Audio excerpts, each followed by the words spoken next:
अस्सलाम वालेकुम नाज़रीन, इस वक्त हम 10th इस्लामिक फ़ाइनेंस कॉन्फ्रेंस और एग्जीबिशन के अंदर मौजूद हैं। दी प्रोफेशनल्स नेटवर्क के महमूद साहब हमारे साथ हैं। Sir, thank you very much, आपने हमें टाइम दिया। आज की कॉन्फ्रेंस के क्या मोटिव्स हैं?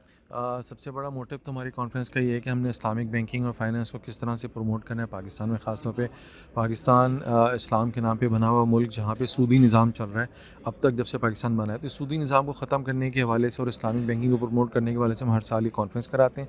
और ये 10वें साल में अल्हम्दुलिल्लाह कॉन्फ्रेंस है, 10वीं कॉन्फ्रेंस थी, सालाना होती है। अल्हम्दुलिल्लाह इस कॉन्फ्रेंस में तमाम मेजर जितने बड़े बैंक्स, फाइनेंशियल इंस्टीट्यूशंस हैं, स्टेट बैंक, SEC भी, उन सब की अल्हम्दुलिल्लाह शिरकत रही। और ख़ासतौर से मिनिस्टर ऑफ फाइनेंस थे, उन्होंने गवर्नमेंट का पर्सपेक्टिव दिया कि गवर्नमेंट भी चाहती है कि किस तरह से जो है हम सूदी निज़ाम से जान छुड़ाएं।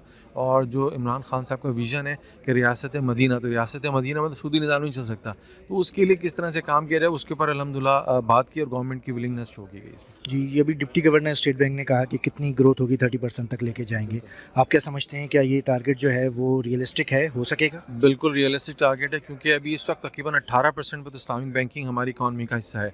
अब उसको 18 से 30% पे लेके आना, तो 18 to 30% मेरे हिसाब से बहुत आसानी से पहुंचे जा सकेगा, बिकॉज इस वक्त लोगों में काफ़ी शऊर बेदार हो चुका है और मुल्क में इस्लामिक बैंकिंग का फ़रोग बहुत तेज़ी से हो रहा है अल्हम्दुलिल्लाह। और पूरी दुनिया के अंदर जो है इस्लामिक बैंकिंग के निज़ाम पे काम हो रहा है। सिर्फ इस्लामिक ही कंट्रीज़ ही नहीं, बल्कि नॉन इस्लामिक कंट्रीज़ जैसे UK, जर्मनी जैसी कंट्रीज़, USA जैसी कंट्रीज़, वहाँ पे भी इस्लामिक बैंकिंग की बहुत सारी ब्रांचेज़ और बहुत सारे इदारे खुल गए, काम हो रहा है और लोग उस तरफ जा रहे हैं। आपने कहा शऊर बेदार हो गया है, लेकिन क्या जो मार्केट शेयर है वो तो उसकी अक्कासी नहीं करता? क्या अवाम अभी भी उसकी तरफ आते हुए हिचकिचाते हैं? मार्केट शेयर तो देखें जी 18% भी पहुंचा, जिसको 30% तक ले जाने की पूरी कोशिश हो रही है, जो कि बहुत रियलिस्टिक टारगेट हो जाएगा।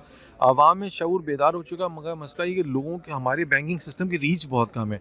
तो आप देखें जो जो रिमोट एरियाज़ हैं या देहात के इलाके हैं, वहाँ पे तो बैंकिंग का सिस्टम कोई है ही नहीं, वहाँ लोग बैंक अकाउंट ही नहीं खोलते। तो हमें अगर परसेंटेज को देखना, तो हम देखें शहरी इलाकों में तो इसकी बहुत लोगों तक शऊर पहुँच चुका। देहातों पर काम करने की ज़रूरत है। जो स्टेट बैंक का विजन है कि आप देहात के इलाकों में जाके लोगों को रिमोट बैंकिंग एक्सेस देना है, ताकि लोग अपना, और देहात के अंदर जो लोग दीन की तरफ ज़्यादा रुझान होते हैं, इसलिए वो दीनी ही की तरफ बढ़ेंगे और इस्लामिक बैंकिंग ही के रिवाज वहाँ पे आएगा। Thank you very much sir.